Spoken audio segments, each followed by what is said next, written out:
अध्याय 10। आत्म अनुशासन और व्यवसाय।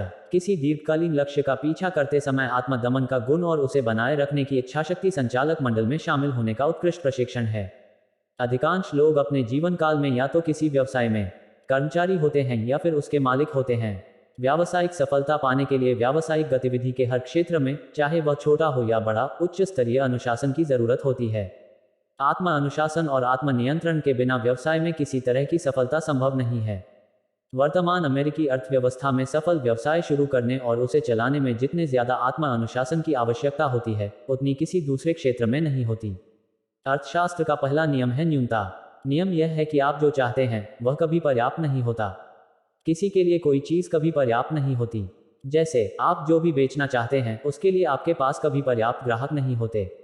बिक्री कभी इतनी नहीं होती कि आप अपने सारे आर्थिक लक्ष्य प्राप्त कर लें। मुनाफा कभी इतना नहीं होता कि आप अपनी इच्छा के अनुसार व्यवसाय को बढ़ा सकें। विशेष रूप से अपने व्यावसायिक लक्ष्य प्राप्त करने में सहायता करने के लिए कभी पर्याप्त अच्छे लोग नहीं होते जो आपके साथ और आपके लिए काम करें। प्रतिस्पर्धा का नियम। यदि अर्थशास्त्र का पहला नियम अभाव है तो व्यवसाय का पहला नियम प्रतिस्पर्धा है। अपने प्रोडक्ट या सेवा खरीदने के लिए ग्राहकों के सीमित पैसे को आकर्षित करने के लिए जबरदस्त एकाग्रता और अनुशासन की जरूरत होती है। आपका उद्देश्य न केवल दिवालिया होने से बचना है, बल्कि समृद्ध होना भी है। आप अपने प्रोडक्ट या सेवा की जो कीमत लेना चाहते हैं उसके लिए आपको ग्राहक के सीमित धन के अन्य सभी उपयोगों से प्रतिस्पर्धा करनी पड़ती है। व्यावसायिक सफलता का पहला अनुशासन यह है कि आप एक ऐसा प्रोडक्ट या सेवा प्रदान करें जो लोगों को पसंद हो, जिसकी उन्हें जरूरत हो और जिसके महत्व को वे स्वीकार करते हों। तो उसका दाम हर उस कंपनी की टक्कर का होना चाहिए जो ग्राहक उसी डॉलर को हथियाना चाहती। आपको अपने प्रोडक्ट या सेवा के मामले में पूरी तरह ईमानदार होना चाहिए।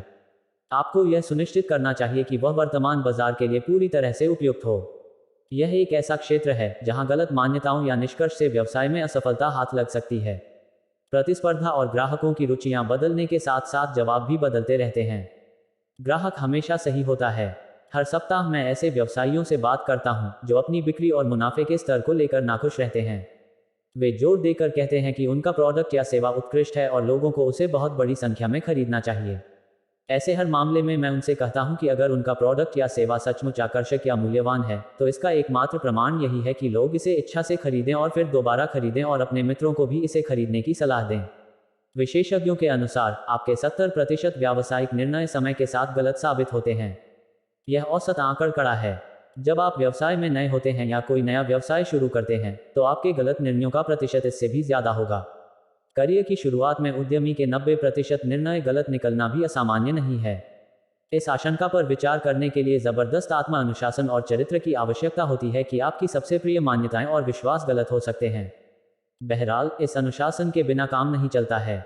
यदि आप अपनी गलतियों को न्यूनतम करना चाहते हैं, अपने नुकसान को कम करना चाहते हैं और अपने संसाधनों को दोबारा ढालना चाहते हैं ताकि आप ग्राहकों को वे वस्तुएं प्रदान करें जिन्हें वे सचमुच चाहते हों, जिनकी उन्हें जरूरत हो और जिनके लिए वे आज ही भुगतान करने के भी इच्छुक हों, तो आपको अनुशासित होना ही चाहिए।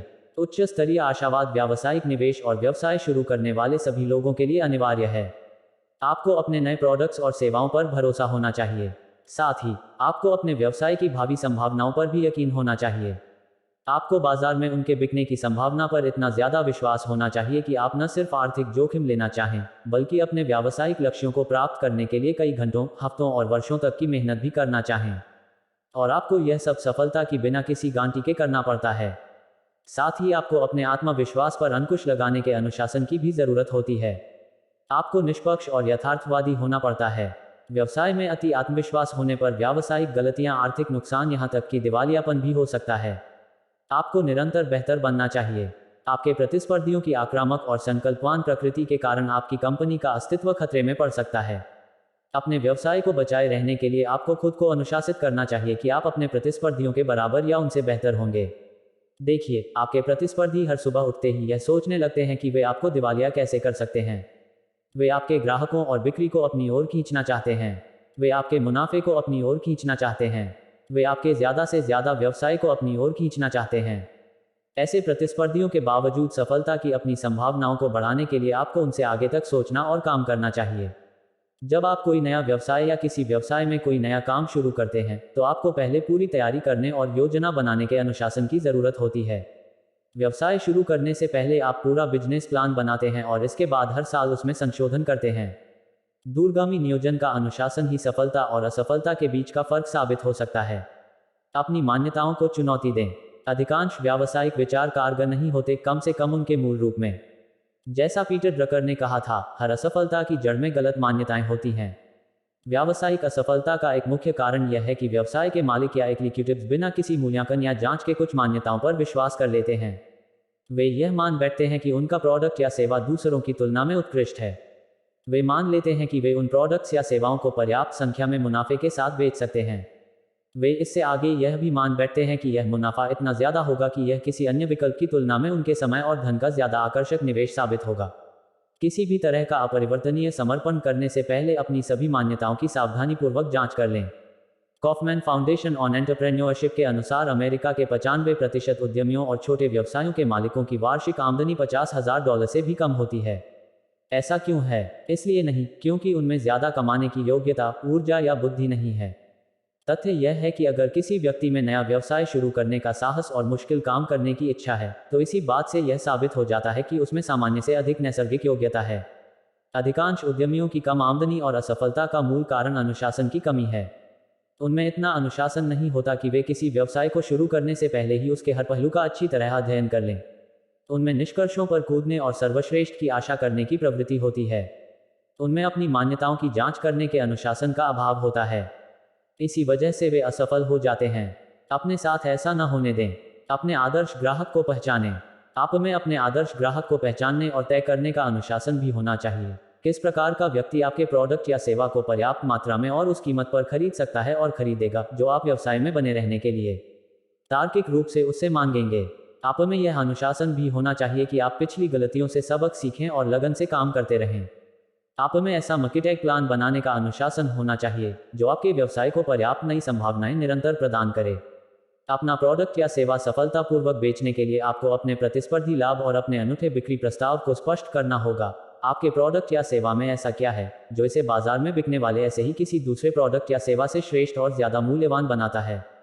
आपको प्रारंभ से अंत तक पूरा बिक्री तंत्र विकसित करने के अनुशासन की जरूरत है ताकि संभावित ग्राहक ठोस ग्राहकों में बदल जाएं। बड़ी हैरानी की बात है कि बहुत सी कंपनियां तो यह सोचकर चलती हैं कि उनका प्रोडक्ट या सेवा अपने आप बिक जाएगी, भले ही उनके पास श्रेष्ठ बिक्री तंत्र हो या न हो। अपनी सही लागत जान लें। आप में अपने प्रोडक्ट्स और सेवाओं की सटीक लागत और उचित कीमत तय करने का अनुशासन भी होना चाहिए। वॉलमार्ट काफी हद तक इस क्षेत्र में माहिर होने के कारण ही इतिहास का सबसे बड़ा रिटेलर बना है। यह आश्चर्यजनक है कि बहुत सी कंपनियां नुकसान पर प्रोडक्ट्स और सेवाएं केवल इसलिए बेच रही हैं क्योंकि उन्होंने कभी भी सटीकता से उस प्रोडक्ट या सेवा को बाजार में उतारने की पूरी लागत का सटीक हिसाब नहीं लगाया। आपने पुरानी कहावत सुनी होगी, हमें हर सामान बेचने पर नुकसान होता है, लेकिन हम ज्यादा संख्या में बेचकर इसे बराबर करने का प्रयास करते हैं। जाहिर है यह संभव नहीं है। आपके पास एक गुणवत्ता नियंत्रण तंत्र होना चाहिए जिससे आपके द्वारा बेचे जाने वाले प्रोडक्ट या सेवा की गुणवत्ता इतनी अधिक हो कि ग्राहक संतुष्ट हो जाएं। उन्हें इतना संतुष्ट होना चाहिए कि वे खुशी खुशी आपका प्रोडक्ट आपसे दोबारा खरीदें और अपने मित्रों को भी खरीदने की सलाह दें। आपको ग्राहक सेवा नीति तय करने के अनुशासन की भी जरूरत है। यानी आपको ग्राहकों के साथ इतना अच्छा व्यवहार करना चाहिए कि वे आपके प्रति वफादार रहें और आपके किसी प्रतिस्पर्धी के बजाय आपका ही प्रोडक्ट खरीदे। किसी व्यवसाय का उद्देश्य अपने ग्राहकों को खुश करना है। किसी व्यवसाय का उद्देश्य क्या है? किसी व्यवसाय का उद्देश्य आर्थिक मुनाफे के साथ ग्राहक बनाना और उन्हें लंबे समय तक बनाए रखना है। मुनाफा व्यवसाय का उद्देश्य नहीं है। मुनाफा तो पर्याप्त ग्राहक बनाने और बनाए रखने का परिणाम है। व्यावसायिक सफलता का मुख्य पैमाना क्या है? जवाब है ग्राहक संतुष्टि। आपके व्यवसाय के हर प्रयास और गतिविधि का लक्ष्य ग्राहकों को इतना ज्यादा संतुष्ट करना होना चाहिए जितना आपका प्रतिस्पर्धी न कर पाए। ग्राहक संतुष्टि का पैमाना क्या है?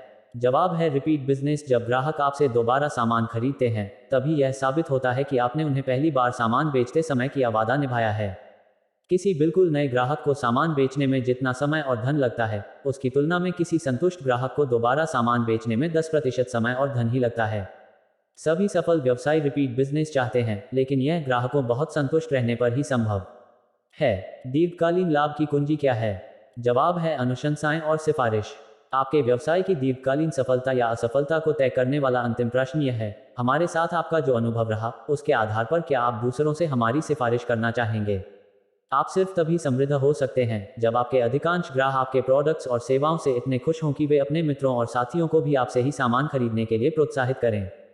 चूंकि किसी संतुष्ट ग्राहक द्वारा सुझाए गए व्यक्ति को सामान बेचना किसी अजनबी को सामान बेचने से 15 गुना ज्यादा आसान होता है, यानी इसमें 15वां हिस्सा ही लागत आती है, इसलिए रेफरल बिजनेस आपके भविष्य की कुंजी है।